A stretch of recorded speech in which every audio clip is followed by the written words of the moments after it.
menjadi sarana untuk mendorong masyarakat, khususnya para siswa, untuk beradaptasi dengan kenormalan baru, baik di rumah, lingkungan, ataupun jika suatu saat nanti kembali ke sekolah. Kegiatan ini diadakan oleh Perpustakaan Universitas Hayam Wuruk Perbanas Surabaya.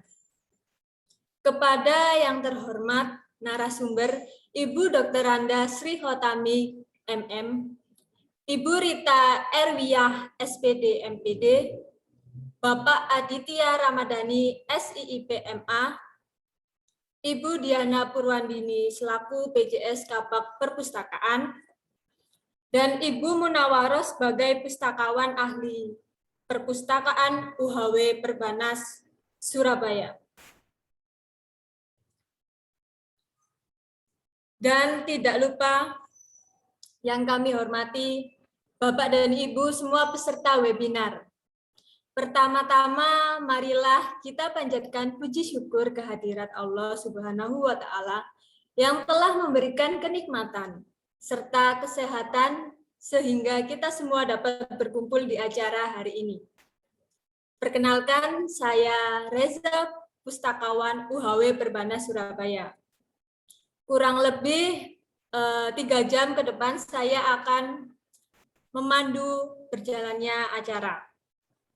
Sebelum memasuki acara pada hari ini, saya akan membacakan susunan acara. 1. Pembacaan tata tertib. 2. Menyanyikan lagu Indonesia Raya. 3. Doa. 4. Pembukaan. 5. Pemaparan materi. 6. Tanya jawab. 7. Presensi. 8. Foto bersama. 9. Penutup.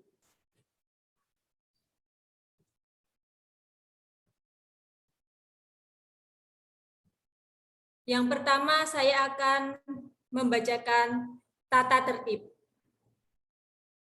Tata tertib webinar.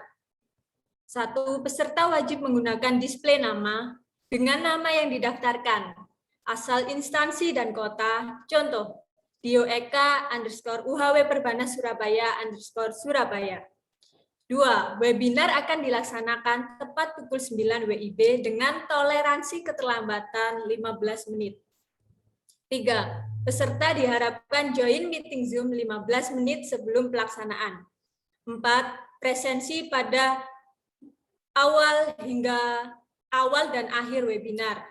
5. Peserta mengaktifkan mode mute pada saat webinar. 6. Peserta pada sesi tanya jawab disampaikan melalui chat dengan menuliskan nama, institusi, moderator akan meneruskan ke narasumber. 7.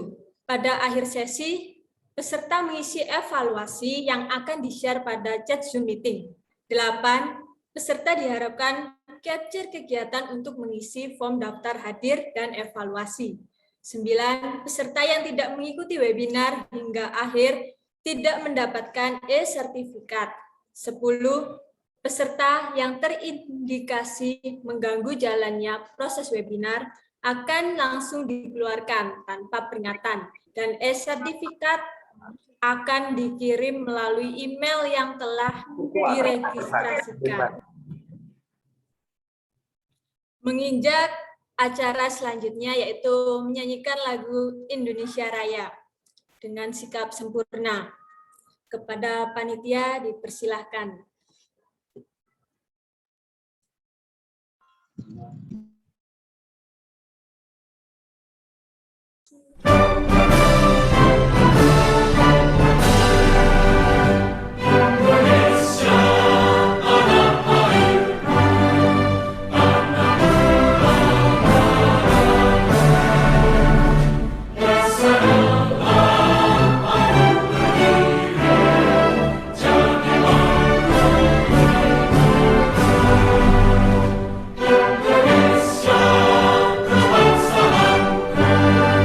Bangsa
Sebelum mengawali kegiatan pada hari ini, marilah kita berdoa untuk supaya lancar pada hari ini.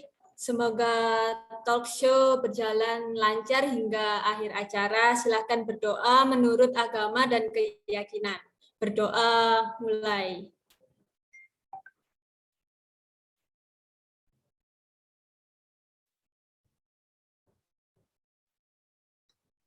Selesai. Kegiatan selanjutnya yaitu pembukaan oleh PJS Kabak Perpustakaan. Kepada yang terhormat Ibu Diana Purwandini, dipersilahkan. Baik, terima kasih. Suara saya terdengar? Terdengar, Ibu. Baik, terima kasih. Bismillahirrahmanirrahim. Assalamualaikum warahmatullahi wabarakatuh. Yang terhormat kepada narasumber kita pada pagi hari ini, yang saya hormati dan tentunya saya kagumi Ibu Sri Kotami dari Dinas Pendidikan Kota Surabaya, Ibu Rita Ervia, salam kenal Ibu, selamat bergabung. Dan juga Bapak Aditya Ramadhani, Pustakawan UHW Perbanas Surabaya.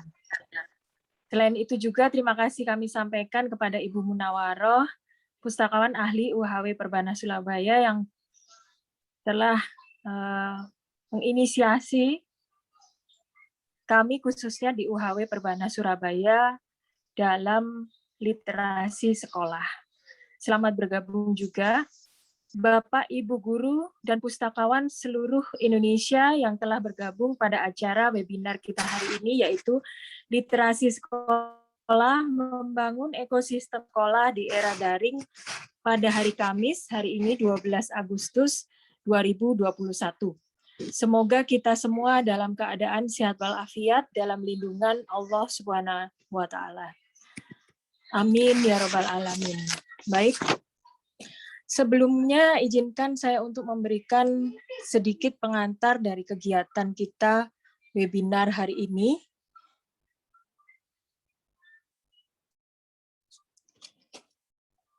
Yaitu tentang literasi sekolah.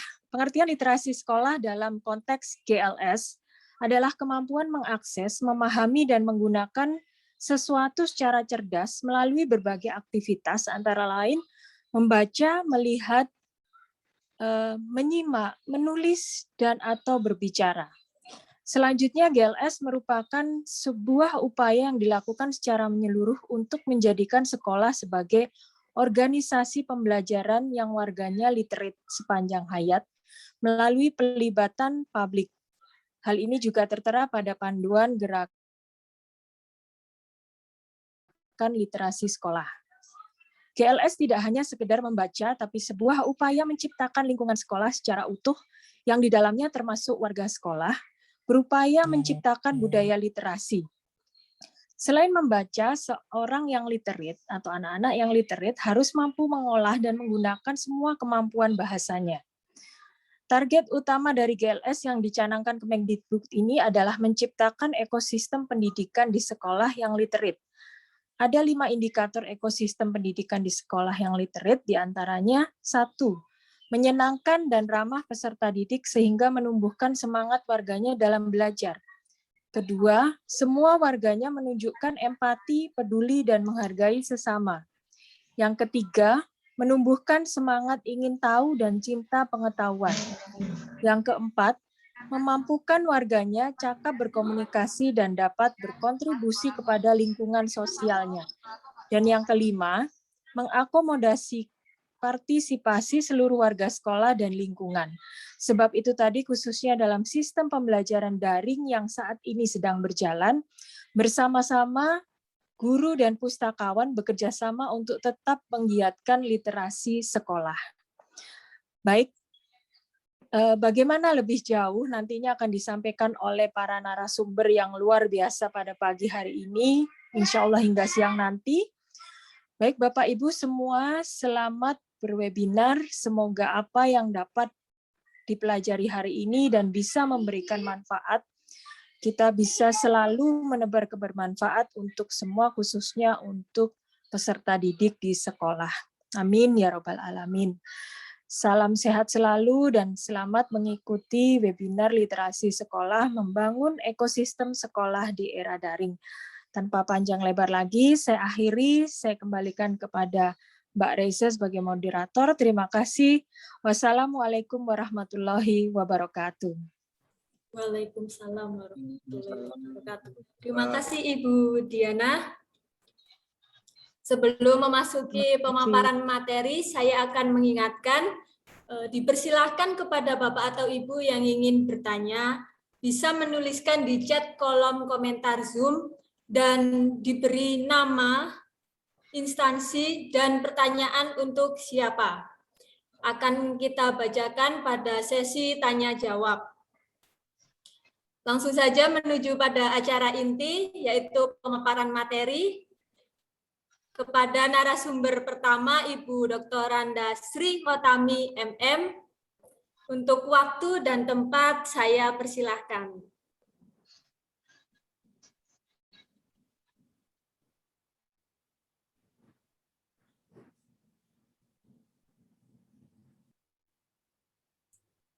Terima kasih Mbak Reza.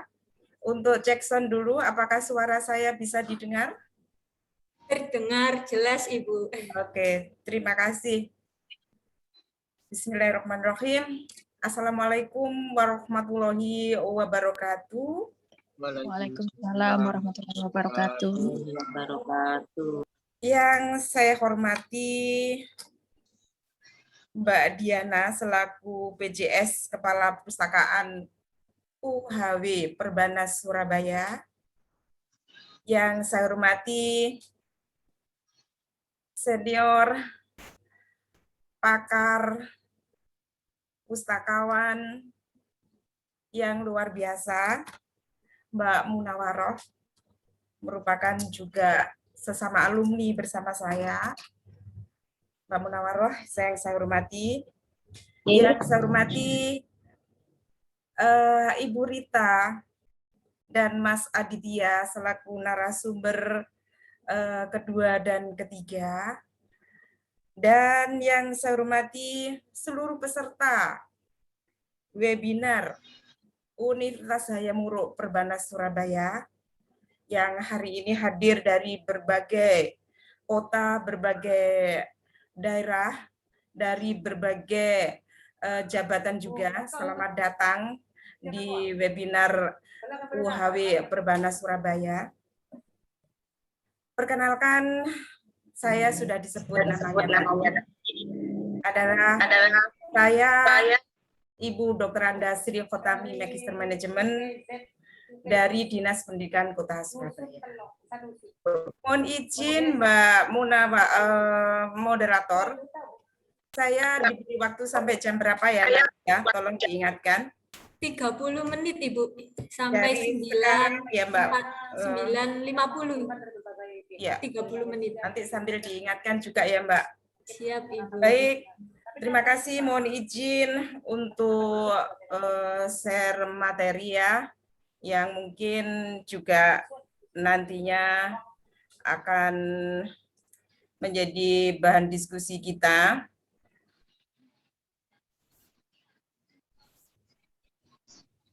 Apakah materi saya bisa dilihat dengan jelas? Halo, Bapak Ibu semuanya. Jelas, Bu. Oke. Terima kasih. Mohon izin untuk seluruhnya. Kalau saya di sini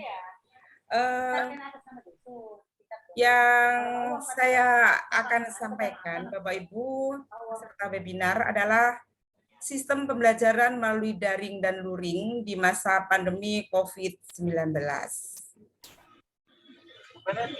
Nah, sebelumnya perlu kita untuk refleksi diri, perlu kita untuk bertanya pada diri kita sendiri. Yang pertama adalah di dalam hal pembelajaran. Dalam hal pembelajaran, strategi apa ya yang harus dilakukan oleh sekolah ini, ya kan? Di dalamnya adalah guru, kepala sekolah, yang agar implementasi pembelajaran di masa pandemi COVID-19 bisa dilakukan dengan aman, nyaman, mudah, dan tidak memberatkan bagi pihak tertentu. Ini yang refleksi yang kedua adalah bagaimana, apa sih peran kepala sekolah, guru, dan peserta didik di sini adalah dalam hal pembelajaran jarak jauh. Itu adalah refleksi yang kedua. Kemudian refleksi yang ketiga adalah di kondisi geografis, sosiologis, sosial, dan ekonomi. Kiranya apa solusi bagi peserta didik yang terkendala internet dan gaptek?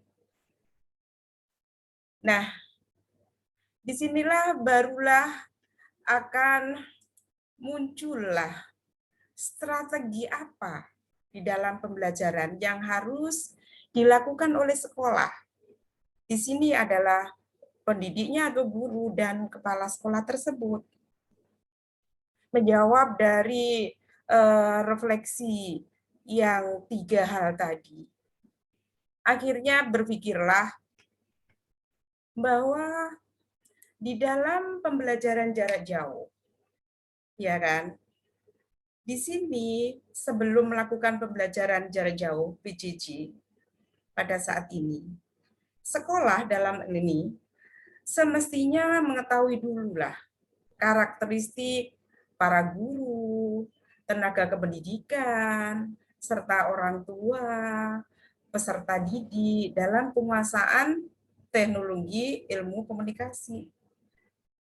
Intisari dari pendekatan pengembangan pembelajaran daring maupun luring sebenarnya adalah apa yang harus dilakukan oleh sekolah agar peserta didik itu mendapatkan hak-hak pelayanan yang terbaik dengan kondisi yang seperti ini. Kemudian sampailah di sini kita akan mengetahui dulu karakteristik guru dalam pembelajaran daring. Ini ada 2 kategori ya, kalau saya katakan ada 2 karakteristik. Di antaranya adalah guru yang peduli dan melek tik, ya kan, paham maksudnya ya. Kemudian guru yang tidak peduli dan tidak melek dengan adanya tik tersebut. Karakteristik guru dalam pembelajaran daring ini tidak kita pungkiri ada 2 sisi, gitu ya. Kemudian disinilah kita juga melihat karakteristik dari orang tua dalam pembelajaran daring. Orang tua yang saat ini baik itu di level sekolah di jenjang paling rendah PAUD, di sekolah yang paling di jenjang di level sekolah dasar, ya kan? Di sini ada 2 karakteristik juga yang tidak bisa kita lepaskan, bahwa orang tua yang peduli dan paham dengan tik, ya kan? Dan orang tua yang tidak peduli dan tidak paham tik. Kalau kita lihat dari sisi ilustrasi gambar, ya kan? Orang tua yang peduli dan paham tik sudah tidak ada permasalahan. Namun dari sisi gambar yang satunya adalah orang tua yang tidak peduli dan tidak paham tik. Dengan seperti inilah akan menjadi PR kita selaku pelaksana pembelajaran jarak jauh ini.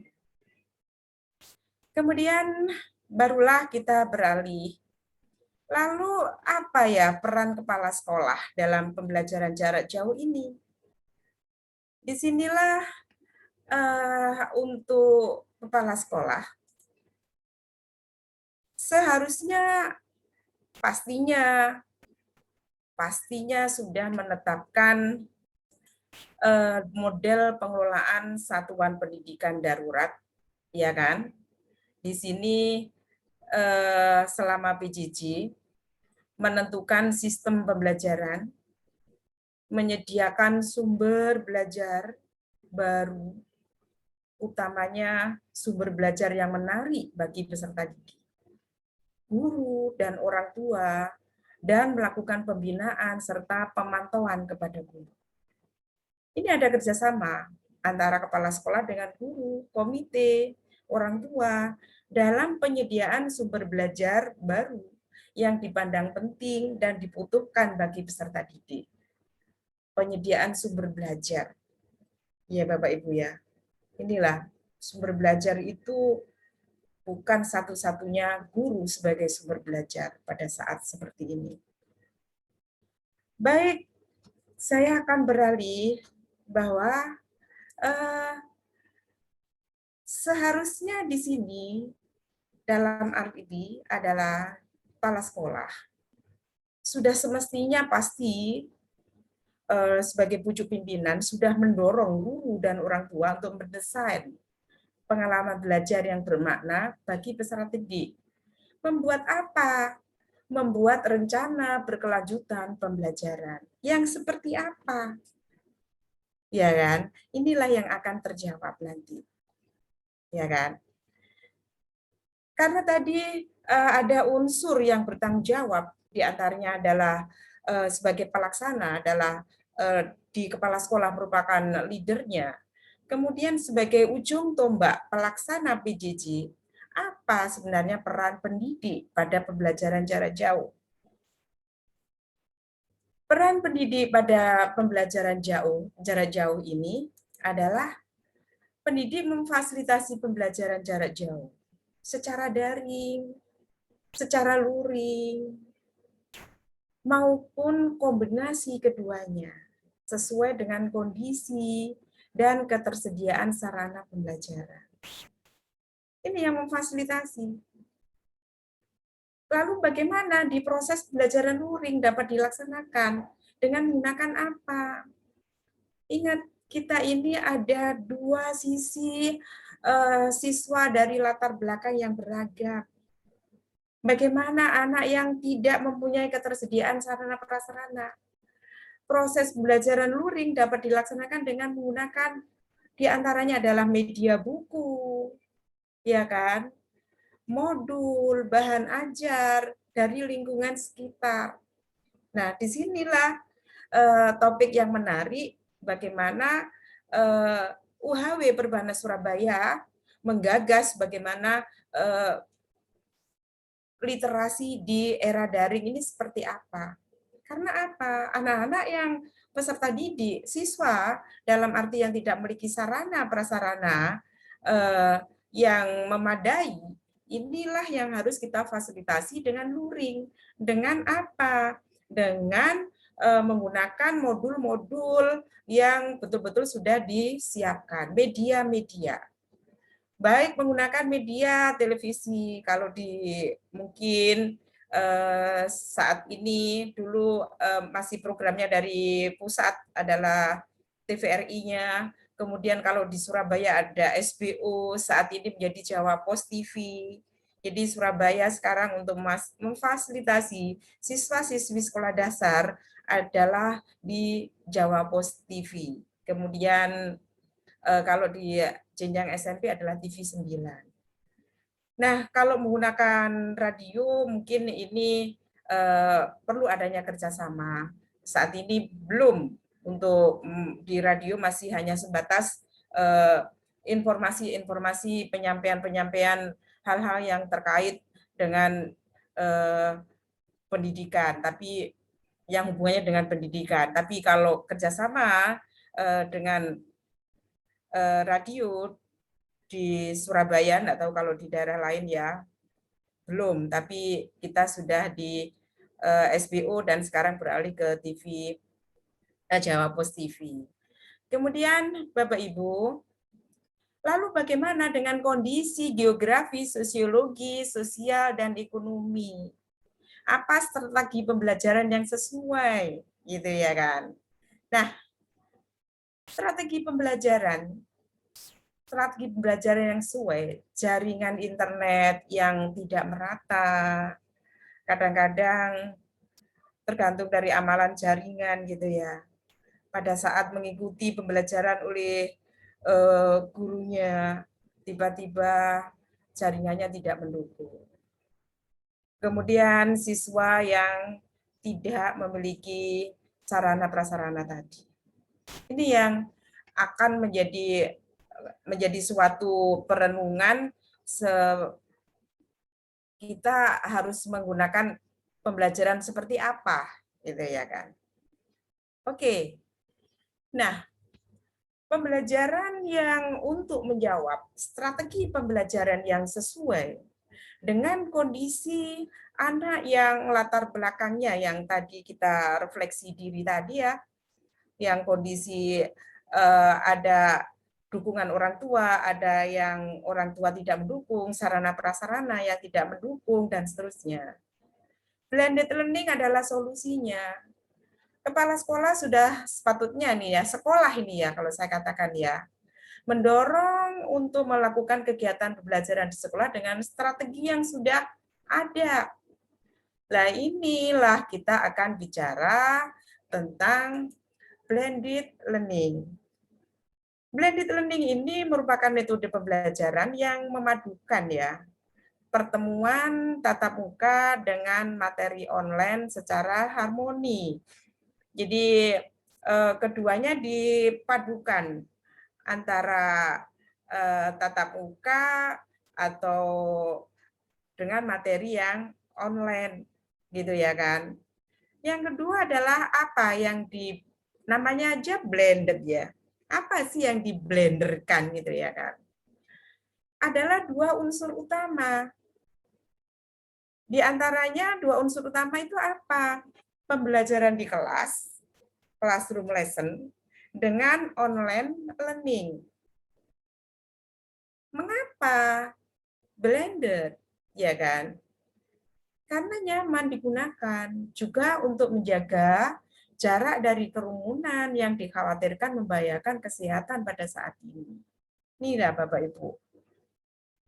Kemudian menurut ahli, mungkin panjenengan juga sudah familiar banget ya dengan istilah blended learning, tapi di sini Bu Ami mengingatkan kembali beberapa pengertian dari ahli. Metode pembelajaran blended learning ini adalah yang memadukan pertemuan tatap muka dengan materi online secara harmonis. Ini dari Mosa dalam Umar 2006. Kemudian juga campuran dari teknologi e-learning dan multimedia seperti video streaming, virtual class, animasi teks online yang dikomunikasikan dengan bentuk-bentuk tradisional pelatihan di kelas. Ini menurut Turner 2013. Nah, blended learning itu juga merupakan pendekatan pembelajaran loh yang mengintegrasikan pembelajaran tradisional yaitu tatap muka dan pembelajaran jarak jauh yang menggunakan sumber belajar online, terutama yang berbasis web. Dan beragam pilihan komunikasi yang dapat digunakan oleh pendidik dan peserta didik. Ini menurut Herding, Kaczynski, Wood 2005. Nah, model pembelajaran blended learning juga model pembelajaran yang mengkombinasikan antara pembelajaran tatap muka, konvensional, dan pembelajaran cara daring, online. Pembelajaran ini menggabungkan dengan berbagai teknologi, strategi pembelajaran, dan metode penyampaian dalam mencapai tujuan dengan tujuannya adalah meningkatkan hasil belajar dan pengalaman peserta didik. Ini adalah pengertian sekilas kalau kita mau lebih jauh kita mendalami di blended learning. Nah, ini juga tahapan ya. Untuk tahapan dari blended learning ini adalah mungkin nanti bisa dibaca tersendiri ya di perdalami tersendiri ya, karena mengingat juga Bu Ami harus berkejaran dengan waktu. Intinya adalah dari seeking of information mencakup pencarian informasi dari berbagai sumber informasi yang tersedia secara online maupun offline dengan berdasar pada relevansi, validitas, reliabilitas konten maksudnya, dan kejelasan akademis. Pendidik atau fasilitator berperan menjadi masukan bagi peserta didik untuk mencari informasi yang efektif dan efisien.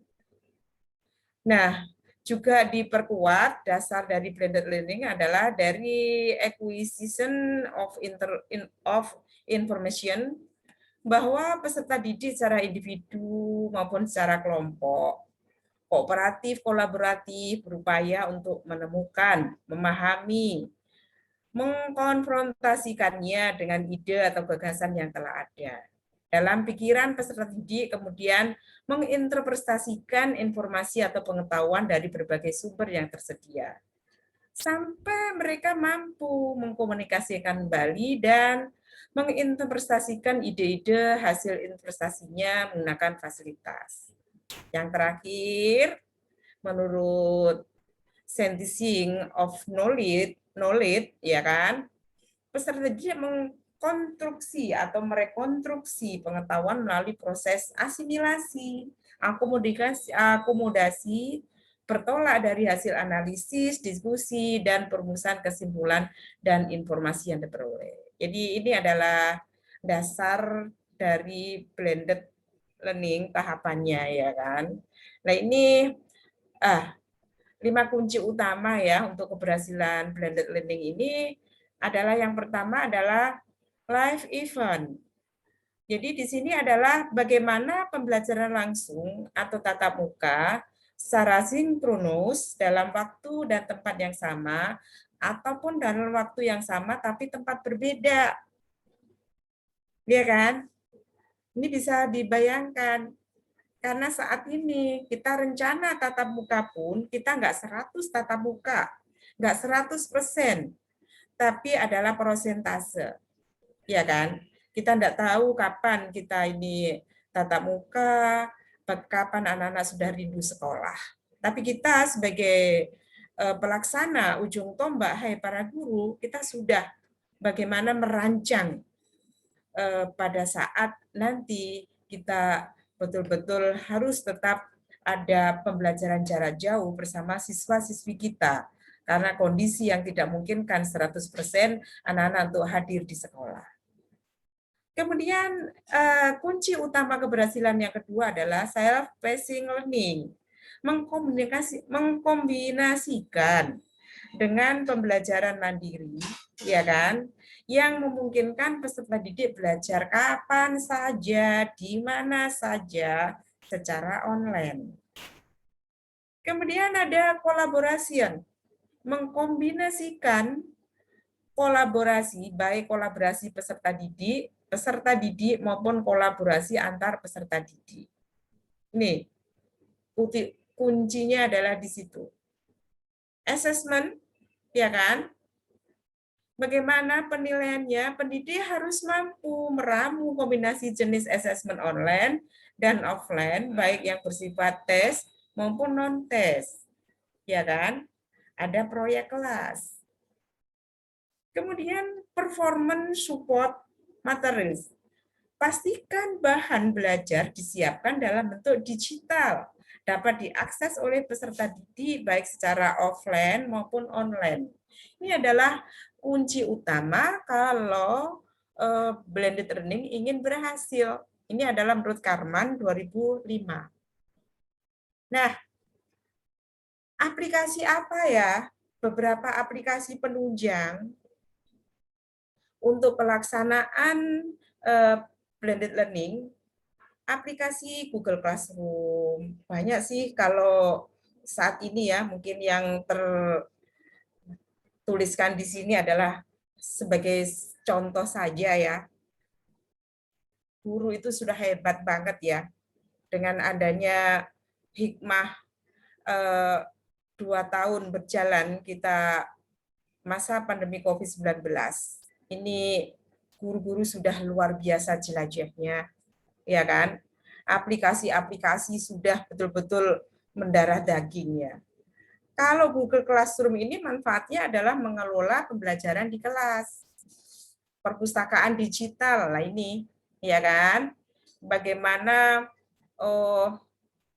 OHW Perbanas Surabaya ini betul-betul kebutuhan yang harus betul-betul dibutuhkan yang sangat mendesak oleh siswa-siswi, guru-guru yang ikut webinar ini. Di antaranya adalah aplikasi perpustakaan digital atau website yang menyediakan ribuan e-book. Ini dari kementerian, semuanya juga sudah menyediakan. YouTube, manfaatnya adalah menyimpan dan menampilkan video. Ya kan? Jadi pada saat nanti kita bayangkan anak-anak yang luring, nah anak-anak masih tetap bisa menikmati, ya kan? Apa yang diberikan anak-anak yang di kategori ikut pembelajaran yang online tersebut. Remind di SOP mengenalkan siswa pada 4 fitur belajar yang tersedia, video pembelajaran, e-komik, game belajar, interaktif, dan latihan soal serta pembahasan. Google Form, sudah nggak asing lagi nih, ya kan? Bagaimana di Google Form ini membuat survei, tanya jawab tentang fitur formulir online yang bisa di-customisasi sesuai dengan kebutuhan. Google Spreadsheet membawa siswa cara bersama menyelesaikan permasalahan bersama dalam sebuah dokumen dalam bentuk bersama, dalam waktu bersamaan. Penunjang lain banyak ini ya, ya kan? Yang banyak sekali yang mungkin yang familiar dengan panjenengan, tinggal guru itu memilih, ya kan? Makanya di dalam kelas itu seharusnya kita itu memang membuat suatu format ya, kita berikan suatu permintaan data ke anak-anak, ya kan, yang kiranya yang dikenal, yang sudah yang dipahami, yang difamiliarkan itu apa. Lah itulah yang akhirnya mayoritas akan jadi pilihan.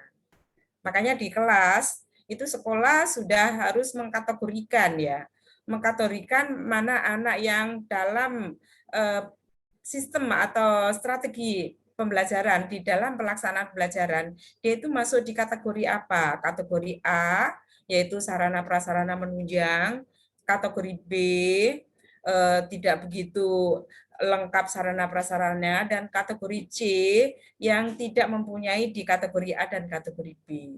Lah di sini sekolah sudah mengkategorikan. Jadi pada saat seperti ini guru sudah mempunyai program-program yang kategori A, kategori B, kategori C. Sehingga anak-anak yang kategori C itu tetap bisa menikmati hak yang sama yang sudah diberikan oleh guru di kategori A dan kategori B. Gitu.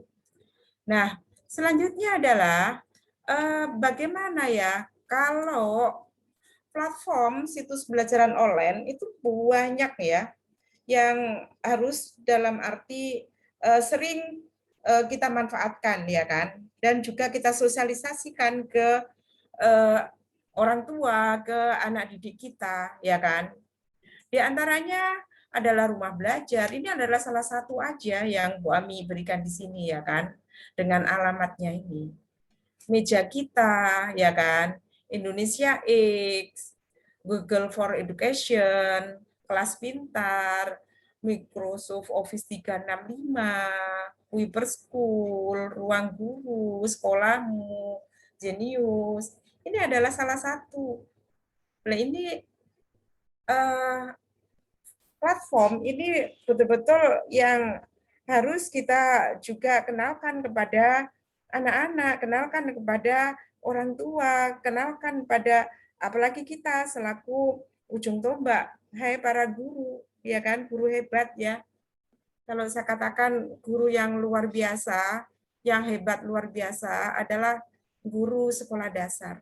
Mohon maaf, ini juga ada pustakawan ya dari masing-masing sekolah. Nah, ini para pustakawan ini juga sangat berperan banget untuk bagaimana platform yang ada, platform yang ada di sini betul-betul dikenalkan menjadi fasilitas juga di perpustakaan digital di masing-masing lembaga. Nah, bagaimana ya kemampuan SDM untuk menunjang kesuksesan blended learning di sekolah? Nah, ini diantaranya adalah satu, guru mampu membekali diri sendiri ya. Di sini siswa memiliki keahlian teknologi, ya kan?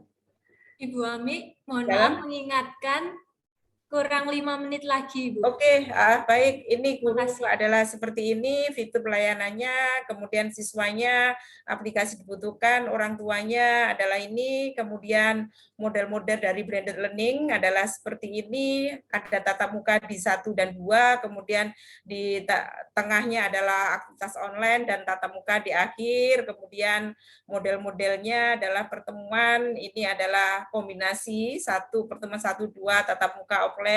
Kemudian model 3 adalah kelas tatap muka, diskusi, umpan balik, dan seterusnya. Kemudian persiapan materi di blended learning ini adalah sama, caranya adalah materi yang dipelajari oleh siswa, kemudian pembelajaran daring dilaksanakan di rumah, materi yang perlu dipandu oleh guru, diskusi dengan siswa, tatap muka dilaksanakan di kelas. Kemudian melakukan pemetaan model atau metode. Nah, di sini pembelajaran daring dilaksanakan di rumah, bagaimana sintak model yang perlu dipandu oleh guru. Ini, kemudian menyusun RPP, ya kan, perlu saya sampaikan sedikit ya Mbak, mohon izin. Untuk persiapannya sama ya, dasarnya adalah di persiapan merancang RPP blended ya, pemetaan KD, ini sudah menyusun RPP blended. Nah, kemudian pra penyusunan RPP, rancangan model blended learning. Tidak seluruh pertemuan berupa F2F ini ya, maksudnya face to face. Ada pertemuan non face to face, dapat berupa pembelajaran online, dan kemudian kegiatan e-learning, forum diskusi, download bahan, kuis, cocok digunakan bagi siswa yang sudah familiar. Kemudian, nah ini pilih pemetaan KD-KD-nya ya, ini sama seperti yang dilakukan oleh guru semuanya ya, pemetaan pembelajaran tematik, pertemuan pembelajaran 1, pertemuan pembelajaran 2. Jadi tolong tadi dengan model-model blended learning, ya model 1, model 2, model 3. Nah, kalau kita lihat di sini adalah bahwa untuk landasan pengembangan penyusunan RPP kita sudah mengacu di Surat Edaran 14/2019 penyederhanaan. Jadi ada hanya 3 unsur, tujuan pembelajaran, kegiatan pembelajaran, dan penilaian pembelajaran. Lalu rumuskan tujuannya seperti ini, menggunakan kata kerja operasional, dapat diamati, berorientasi pada pelaksanaan blended learning. Kemudian di kegiatan pendahuluan, nah ini ya kan, bagaimana pendahuluan kita juga sudah merancang dulu, siapkan peserta didik secara psikis, fisik, ya kan, blended learning oriented, motivasi belajar peserta didik, mengkaitkan pengetahuan sebelumnya. Intinya sama kalau membuat rancangan kegiatan ini ya. Bagaimana kegiatan, model pembelajarannya, penutupnya, penilaian seperti apa, refleksinya, dan seterusnya. Nah, ini secara garis besarnya adalah contoh ya untuk RPP-nya ya kan. Kita identitas RPP masih tetap diperlukan ya kan. Kemudian waktu ini durasinya tergantung dari guru itu untuk berapa JP. Kemudian setelah tujuan pembelajarannya, nah kalau seperti ini tujuan pembelajaran setelah mengerti materi pada link, setelah diskusi presentasi siswa dapat mengenal sistem tata surya, siswa dapat menjelaskan dengan bermain peran, membuat sebuah laporan. Lah, kemudian di sini adalah kegiatan pembelajarannya. Kita lihat ya. Jadi kalau kegiatan di blended learning ada kegiatan daring ya seperti ini. Guru menyapa siswa melalui gadget, masing-masing melalui grup WA, guru menyampaikan tujuan. Lah ini loh Bapak Ibu. Nah, kemudian kegiatan pembelajaran yang tatap muka seperti apa? Jadi ini ada 2 sisi. mana kegiatan yang daring, mana kegiatan yang tatap muka. Sehingga ini untuk kegiatan tatap muka, guru juga membuat rancangannya. Guru menyapa, mengkondisikan siswa siap belajar, guru mengapresiasi hasil kerja siswa daring, guru menyampaikan tujuan. Tanya jawab tentang tata surya, mengurutkan planet tata surya, diminta melakukan kegiatan bermain peran, diminta menyusun laporan, bla. Sampai diminta membaca karangan fiksi, mimpi ke bulan, menjawab pertanyaan karangan mimpi ke bulan. Nah ini, jadi kegiatannya sudah menunjukkan dua sisi. Pelayanan yang sama antara anak yang di blended ya, antara Arab yang daring dan luring. Penilaiannya, nah ini, penilaiannya bagaimana? Teknik non-tes sama. Bagaimana instrumen rubriknya? Kita siapkan pengetahuannya, kemudian keterampilannya. Lah ini rubrik penilaiannya sudah disiapkan juga, bagaimana rubrik bermain peran. Jadi pada saat seperti ini kita juga harus betul-betul penilaian otentik yang betul-betul kita lakukan, gitu ya kan. Nah, kemudian di rubrik penilaiannya, cara membuat laporan dan seterusnya. Nah, ini adalah contoh dari yang Bu Ami sampaikan bahwa untuk melayani siswa, sistem pembelajaran, model pembelajaran yang betul-betul sangat bisa bermanfaat kepada dua sisi siswa adalah dengan model atau strategi pembelajaran blended learning ini. Oke, baik. Mungkin Mbak Resa, waktunya mungkin sudah